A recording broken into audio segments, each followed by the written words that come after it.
Because you're right, it's not just about the West. There's a rest of the world, if you will, that is growing and becoming uber important and carry great weight. And they look at the China model for inspiration. They might have plans, but it doesn't get done. It's the last mile delivery, if you will, that is also a problem. Now, they try to study the local government model in China, but China has a very different system because politically there's enough power to incentivize the local governments to perform by and large. And you're right, in the end, it's about ecosystems. It's not about one particular technology, whether it's frontier or not. China has crafted something that is about integration, that is about efficiency. And even in the semiconductors of chips, the whole ecosystem matters more than particular chips. And that would be true for AI, biotech, and so forth. 大家好，今天这期视频是海外博主与华裔经济学家金刻羽博士的深度双人对谈，整场对话一来一回，观点碰撞，博主长期深耕中西对比议题。金刻羽拥有完整西方经济学教育背景，常年穿梭中美开展学术研究，二人分别站在西方观察者与扎根两种文明的学者角度，聊透西方对中国长久存在的几大根本性误解，主流西方教科书刻意抹去政府在经济中的作用，可美国铁路、互联网、GPS 全都依托国家力量建成，唯独中国走国家统筹指市场竞争路线就被贴负面标签。二人结合世界价值观调查数据，解释国人重安全的价值取向源自千年文化隐性契约，绝非西方片面解读的盲从。二人还拆解了中国独有的政治集中、经济分权运行模式，以深圳发展举例，分析为何多数国家照搬这套模式却难以落地，同时复盘美日芯片对抗历史，剖析当下中美技术博弈的底层逻辑。对话没有单向输出，没有极端对立话术，一人抛出西方主流偏见，一人结合历史、文化数据客观拆解，完整还原两种视角的思维差异。下面我们一起来看这场含金量极高的双向交流。But if you look at the World Value Survey, the average Chinese would say they prefer over 90% for security over liberty. And in the US, less than 30%. We've looked at throughout history, lots of these, common sense views of let's try to suppress the competitor in various ways, cut them off, embargoes, blockades, technological export controls and so forth. Those have never worked. But now it's especially stark because China has become a major, major superpower. And it's not just in terms of economic size, but real technological potency. Why do you think the West insists on viewing China through either a ideological or less geopolitical kind of political stance? Today we're reacting to Chinese economist Dr. Ke Jin, someone I believe is in the perfect position to bridge China and the West, giving us the proper lens from which to see Chinese society. But before we begin, please subscribe if you haven't. It really helps support the channel. All right, let's get to it. The three biggest misunderstandings about China would start with the model, which I've written extensively about. I was trained in the West as an economist, and we learned basically three macroeconomic models, and there was no role of the state. But here, China has the state model. We're opening the debate about industrial policy from America to Europe, actually distilling the lessons from China. But is it really a politically centralized model as we see it? I think it's much more nuanced, has its strength, has its weaknesses. Second is a huge misunderstanding of the Chinese people. But just on things like the relationship between people and authority is something that if we use a purely Western lens to look through, we're always going to get something that is puzzling, that is maybe even offensive to some, and something that is very difficult to understand, to grapple. But authority, right, the notion of that implicit contract, even between the emperor and the people from thousands of years ago, to modern day families, between children and parents, to school teachers and students, that is not blind submission. At the same time, there is a certain amount of deference for authority. So there are a lot of these kind of examples, even on things, how you value between freedom or liberty to security. It's obviously a spectrum, and there are, in many cases, clear trade-offs. But if you look at the World Value Survey, the average Chinese would say they prefer over 90% for security over liberty. And in the US, less than 30% would prefer security over liberty, although I haven't checked in the last 2 years, but this was 2018. So again, if we take that lens, cultural lens, civilizational lens, geopolitical lens, national security lens to look through China, you're going to miss this country that is complex, but clearly very important. Why do you think the West insists on viewing China through either a ideological or less geopolitical kind of political stance? China was always had the same political system, right? For for a few decades now. That wasn't really the issue before China became really big, right? As we are often reminded, the Clinton administration helped China join the WTO. They saw opportunity. But now it's especially stark because China has become a major superpower. And it's not just in terms of economic size, but real technological potency, supremacy, even in some areas potentially exceeding the frontier technologies in the West.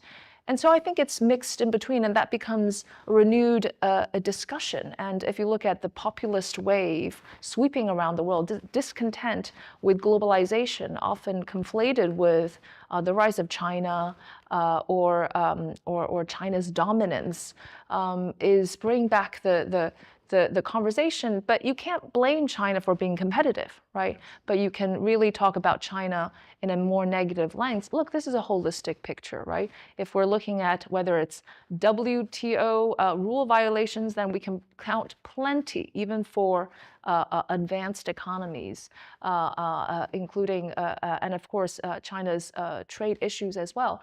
But, nobody's perfect. If we look around the world where we are right now, which government is actually doing the best for its people? I think on that front, whether it's accountability, responsibility, or responsiveness to the Chinese people, the Chinese government has actually done a pretty decent job. But it's often underappreciated. Well, in terms of how the model works, a lot of people, mislabel it state capitalism or market economy, market over Mao, as one book would call it. Neither is quite right. It has been able to foster, in my view, a unique balance between market mechanisms and state coordination, industry and government, and communalism and individualism. And this is anchored in national conditions, but also in the historical legacy, part of the values, part of the culture. When you talk about system, that bureaucratic system, the political system, the long-termism is very much some of the features. But they've been able to craft this very interesting model, political centralization, economic decentralization, which initially was really the way that reforms were able to be done in this highly anti-capitalistic era of the late 1970s, 1980s. The mayors, provincial governors, the local government were incentivized to take radical projects and be bold. This is how Shenzhen turned from a fishing village into what it is today. Yes. And the incentives were aligned in the sense that they did something great for the economy. They were more likely to be promoted. Of course, there was the pride, there was the recognition, there was the model emulation. Everybody wanted to be like them. But you fast forward, and it's still the same model. Right? Central direction. China needs to do strategic long-term planning in AI, in EV, in renewables. China needs to prepare for the arrival of Trump, and so forth. But who carries this out? It's the local government, because they know the local conditions. I think the vision is there for many countries, right? But who implements it? And how are these incentivized? And that's a key question, because you're right, it's not just about the West. There's a rest of the world, if you will, that is growing and becoming uber important and carry great weight. And they look at the China model for inspiration. They might have plans, but it doesn't get done. It's the last mile delivery, if you will, that is also a problem. Now, they try to study the local government model in China, but China has a very different system, because politically there's enough power to incentivize the local governments to perform by and large. And you're right, in the end, it's about ecosystems, not about one particular technology, whether it's frontier or not. China has crafted something that is about integration, that is about efficiency.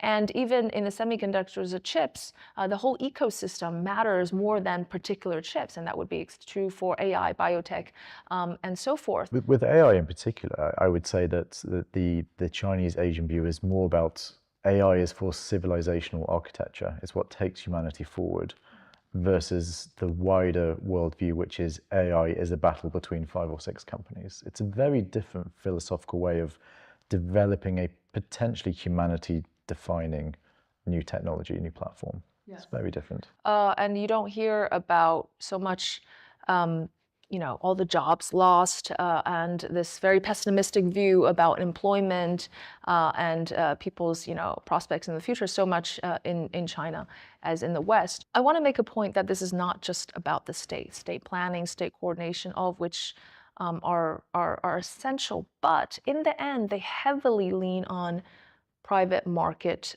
competition. And as most people who have been to China will know, there's no market more competitive than China. So today, if you make it in China, you can make it in the world. I want to go back to this same notion I know I keep returning to, but the fact that certainly politicians push us into the geopolitical perspective. If you were to really pick that apart, is that actually a sign of weak political leadership and poor economics in the West, rather than the threat of what's emerging in Asia? I think a lot of it is distraction, right? If you can't do a good job here, then you can always have somebody to blame. That's at least part of the underlying cause, in my view. It's really not about trying to stop a competitor, right? It's always been trying to harness your own strength and build your own strength. We've looked at throughout history lots of these, common sense views of let's try to suppress the competitor in various ways, cut them off, embargoes, blockades, technological export controls, and so forth. Those have never worked. Ultimately, and coming back to the example of US-Japan, US first tried that on Japan. But then Japan's rise, especially in the chips sector, made US do a lot of things differently internally, including passing some of the laws that were fundamental to creating this innovation system. And guess what?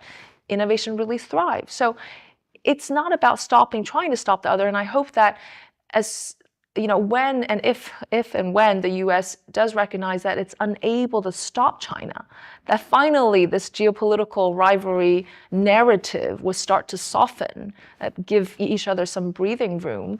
But if they recognize that and start to turn all that attention domestically, then I think that would be the better outcome for everybody. I think the Chinese young generation, and I'm very impressed by them, just so creative, so innovative, but in things that they're interested in, right? In making just life a bit more enjoyable, right? That notion barely existed. Enjoying life. I mean, God forbid, what a decadent thing to want, from the parents' generation. But that's all they want to do, to the point that they don't even want to have kids because they want to have a better time. There is definitely a psyche behind there. Again, China is reaching a really interesting phase where that is going to be a very dominant, and with that softer side, with people wanting to have a good time, people want to share that around the world. That is the organic soft power, right? Not state-led soft power. And the new generation, there's just so much more commonality between the Gen Zs around around the world than there is across the older generations. They care about animal rights, social inequity, the planet, and that's the thing that unites them. And again, they're not so hungry and so desperate to drive others out of the market, again, like the last generation. So I think, even on the consumption side, they're borrowers, right? They have no qualms of borrowing to buy lipstick today, and hopefully somebody will repay it, tomorrow. That notion completely did not exist in the last generation. So I think if a lot of the focus, shifts around the connections from person to person, the young generation to the next, China will be in a much better position to be better or more easily understood, less ideologically divisive. And yes, of course, that would help even on U.S.-China relations. 看完博主和金克羽博士整场完整对谈，我最大的感触不是视频里罗列的脱贫、基建、科技这些亮眼成果，而是这场双向对话戳破了西方社会长久以来的单一化偏见。整场对话很有价值的一点在于，它不是单方面输出观点，而是两种视角的平等碰撞。博主代表普通西方观众抛出大众普遍存在的疑问与固有印象，金克羽则结合自身东西方双重学习生活经历，从文化根源、经济逻辑、历史脉络逐一拆解偏见背后的认知盲区。开篇二人就拿出一组反差强烈的数据。世界价值观调查显示，超90%中国人优先选择安全，美国选择安全的民众不足30%。博主一开始下意识带入西式思维，将这份选择简单等同于限制自由。金克羽没有直接反驳，而是从千年传统讲起，从古时候君臣百姓到现代家庭师生，中国人和权威之间是双向的隐性契约，从来不是无脑顺从。近代100年动荡刻在民族记忆里，安稳有序自然成为大众核心诉求。这只是不同历史造就的价值取舍，本无高低之分，可西方总习惯拿自身标准做唯一标尺。二人紧接着聊到西方经济学自带的双重标准，也是整场对话的核心论点。博主也承认，西方主流宏观理论几乎完全剔除国家干预的作用，但回溯欧美工业化全程，美国修建跨州铁路，研发互联网，发射 GPS 卫星，欧洲历次产业革新，背后全部离不开政府补贴、政策扶持、产业规划。可同样的操作放到中国就被贴上不公平、威权干预的标签。金克羽点破本质，西方反感的从来不是产业政策，而是一个不走西式道路的非西方大国依靠这套模式实现跨越式发展。对话里有一句非常直白的总结，几十年间中国的政治体制没有发生大变化。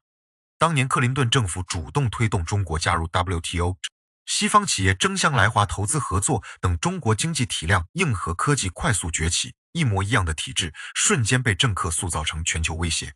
真正改变的不是中国，是西方面对竞争对手时的包容心态。二人还深入探讨了外界最困惑的问题：为什么很多发展中国家羡慕中国发展成果，照搬政策规划却完全无法落地？答案藏在这套政治集权、经济分权的完整配套体系里。中央定长期战略 ，AIE 新能源、高端制造提前布局，地方拥有充足自主权，因地制宜发展，地方官员依托本地产业、经济实际获得晋升，形成区域良性竞争。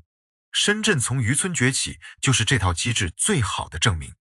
同时，金克羽在对话中反复纠正一个常见误区：中国模式不等于纯粹管控，国内市场竞争激烈程度远超绝大多数西方国家，各行各业私企充分厮杀。能在中国市场站稳脚跟的企业，放到全球都具备竞争力。国家负责搭建基建，布局长线战略，市场释放创新活力，二者相辅相成，不能割裂看待。聊到当下热度最高的中美科技封锁、贸易摩擦，二人拿80年代美日半导体大战做参照。当年美国全方位限制日本芯片产业，最终没能阻挡日本技术进步，反倒倒逼美国出台大量扶持本土创新的法案。从古至今，切断供应链、禁运、技术出口管制、多边封锁，从来没有真正压制过完整工业体系。庞大内需市场的大国，短期阻碍发展速度，长期只会倒逼全产业链自主化。对话里还提到一组很割裂的现实，政客不断渲染大国对抗叙事。但2025年芝加哥民调显示，超半数美国普通民众支持对华合作接触，大部分人反对对华加征关税，限制中国留学生。超60%民众希望规避中美军事冲突，博主也认同刻意放大地缘对立，很多时候是西方政客转移国内经济疲软、治理失效矛盾的手段。整场对话后半段，二人把视角转向中国新生代年轻人，这也是未来中西关系重要的突破口。老一辈中国人成长于物资匮乏的年代，核心目标是追赶发达国家，摆脱贫困。如今 Z 世代生长在世界第2大经济体，自带文化自信，不再急于向外证明自己，更追求生活体验。精神愉悦，关心环保、平权、动物保护和全球年轻人拥有大量共同话题。手游、国风穿搭、数字艺术、生活化短视频自发走向海外。这种普通人产生的原生软实力，远比官方宣传更容易消解意识形态隔阂。西方舆论还停留在对老一辈中国人的固有印象，却忽略国内年轻人的心态，生活追求早已完全迭代。整场双人对话没有激烈争吵，全程理性思辨，也让我们看清一个道理：任何国家的发展道路都绑定自身历史、人口、文化、地缘环境，脱离背景单纯评判优劣，本身就是一种文化傲慢。中国模式有自身独特优势，也存在需要持续完善的短板。西方制度适配自身社会环境，同样无法回避阶层分化、基建低效、资本无序扩张等难题。只有放下单一固化的评判视角，才能客观看懂如今复杂的全球格局。这期视频完整梳理了博主与金刻羽博士整场对谈的核心观点，拆解中西认知分歧、中国运行逻辑、大国博弈底层逻辑，希望能给大家带来全新思考角度。整理对话字幕，梳理双方观点，耗费了大量时间。如果本期内容对你有启发，欢迎点赞、收藏、订阅本频道。大家对于这场中西学者对谈、中美未来发展关系有什么想法？都可以在评论区理性留言，我会逐条查看回复。下期继续为大家带来优质海外深度访谈解读，我们下期再见。